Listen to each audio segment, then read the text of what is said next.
Assalamu alaikum wa rahmatullahi wa barakatuh.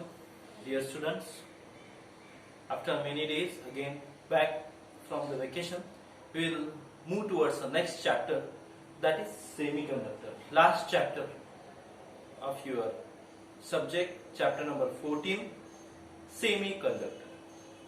Okay, the name itself tells us what is semiconductor. Semi means half, conductor means which conducts something. Okay, before that we will have certain glance over the terms that you have already studied in previous classes, that is 10th standard, 9th and 10th standard. Okay, so first is electric current. Yes, what is electric current? Do you know what is electric current is? Can you define it?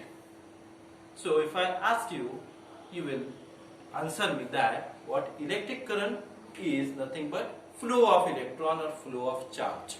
Okay, you might have the definition that flow of electron constitute electric current. Flow of electron constitute electric current. Now electron, what is electron? Electron is a particle of an atom. Okay, when you talk about an atom consists, if we talk about the atomic structure of any of an element, one atom of an element, then that atom has nucleus in the center. That nucleus contains what? Proton, neutron, okay, and many other particles. Okay, positron, that you will study in other subjects.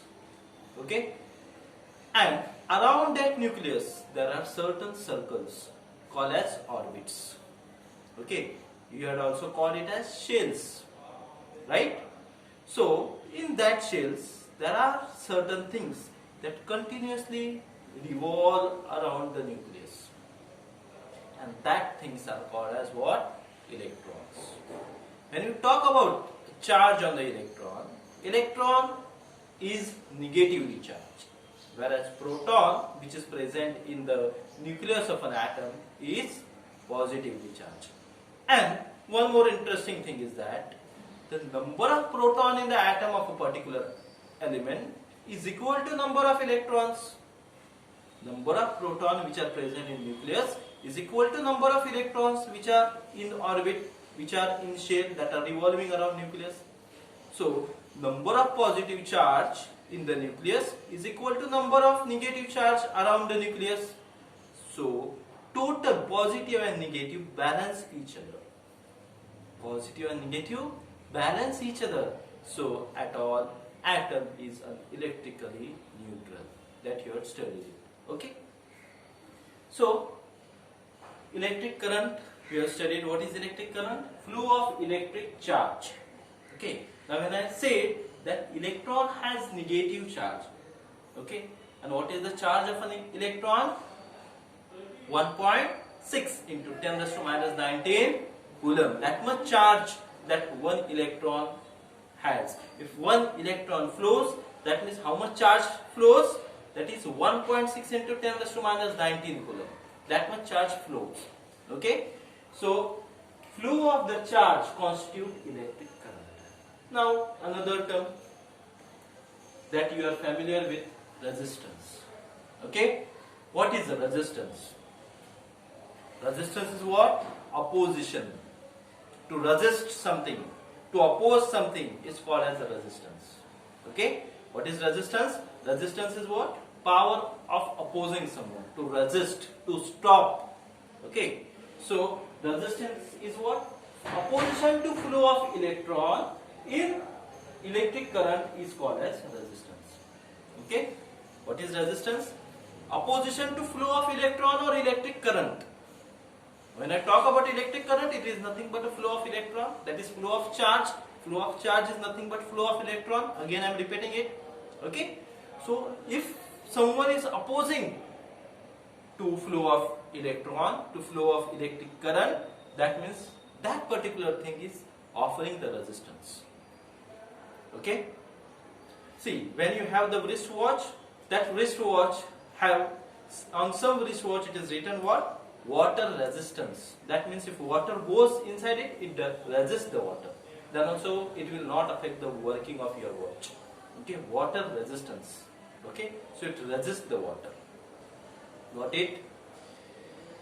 Nowadays, we are also, many of us are having good resistance, so we are well today with this pandemic. Okay, if those who have very less resistance to that particular coronavirus, they get infected fast. Those who offer high resistance to that virus, our immune system directly destroys that virus. We don't know whether that virus has infected our body, it has been in our body or not. If we have a good immune power, if we have good resistance, if our body offers a high resistance to that virus does not shows any symptoms, signs and symptoms in our body. But those who have less resistance, they have got the symptoms of it. Got it? So resistance is what? Power of opposing. So what is resistance here? Resistance is opposition to flow of electric current. Opposition to flow of electric current is called as resistance. Now on basis of resistance, how much resistance that particular element is offering, okay, whether that resistance is low, whether that resistance is high, we classify the element in three types. First is conductor. What is? First, conductor. The name itself tells it is conducting something. That means that particular element is offering low resistance. Okay, the conductor offers low resistance, so the current easily passes through it. Okay, so the conductors, the element which offer low resistance are called as conductors. Metals are good conductors, non-metals are bad conductors, because these metals have free electrons that we are going to study further. And when these free electrons at present they vibrate in any random way, say they do not have proper direction. So when we apply electromotive force or when we apply a potential difference across it, then they move in the straight line and they easily flow from one direction to another direction. Got it? They easily flow from one direction to another direction. So they have low resistance that does not oppose the flow of electron. So electron easily flow from one direction to another direction. If you have a metal rod in your hand and if you just heat with a burner, okay, when you on the burner and if you just hold it like this, then you will feel what? Your other end of a metal gets hot. Why? Because heat has been transferred from that end to this end because of the electron. Because electrons are easily transferring. When we heat, the electron at that end has got a particular direction and they have started traveling upwards, and a particular direction of flow of heat is set up. So that does not oppose the heat. They have very low resistance to heat, so they are called as good conductor of heat. Okay, so metals are good conductors of heat and electricity. Here we are just interested in electricity, not in heat.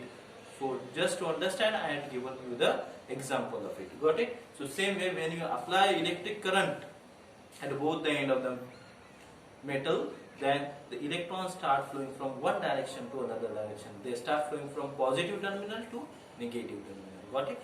So they does not offer the resistance, they does not oppose the flow of current. So they are called as good conductors or conductors. Okay. Next is insulator. Next is insulator. What are insulator? The elements which offer high resistance, which always oppose. Okay. They are called as insulator or bad conductors. They are called as insulator or bad conductors. What are insulators? Insulators are the element which offers high resistance to electric current. Okay, they have high resistance to electric current. So elements that have high resistance are called as insulators.